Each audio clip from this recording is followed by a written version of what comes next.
La grande braderie des cadeaux sur Internet qui a débuté tôt ce matin. Un pull qui ne vous plaît pas, un DVD que vous avez déjà vu 36 fois. Revendre ces cadeaux, c'est aussi une manière de leur donner, vous allez voir, une seconde vie. Et ça n'est plus un phénomène isolé, ça concerne aujourd'hui plus d'un tiers des Français. Il existe même maintenant des sites spécialisés. Alors a priori, il y a peu de chances que votre oncle ou votre belle-mère la prenne. Paul-Luc Monnier avec David Dameda.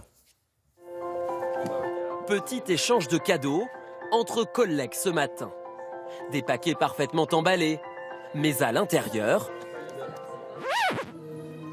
un pull serpillière pour Marie, des chaussons trop petits pour Marius, ou encore un étrange distributeur de savon pour Olga.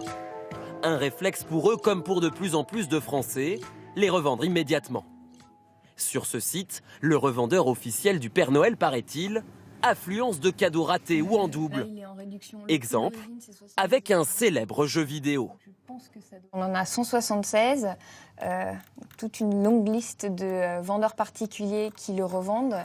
Sur cette plateforme, les cadeaux les plus revendus, ce sont les jouets, suivis de près par les jeux vidéo et les livres. Les chiffres donnent le tournis.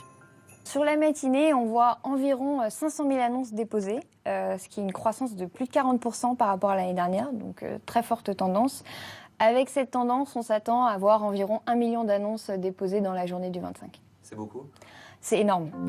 Parmi les plus gros revendeurs, selon un sondage, les habitants du Grand Est, puis ceux des Hauts-de-France et de la région Centre-Val de Loire. Les Parisiens, eux, semblent plus partagés. Certains sont pour. J'ai revendu un rouleau à pâtisserie Game of Thrones, par exemple.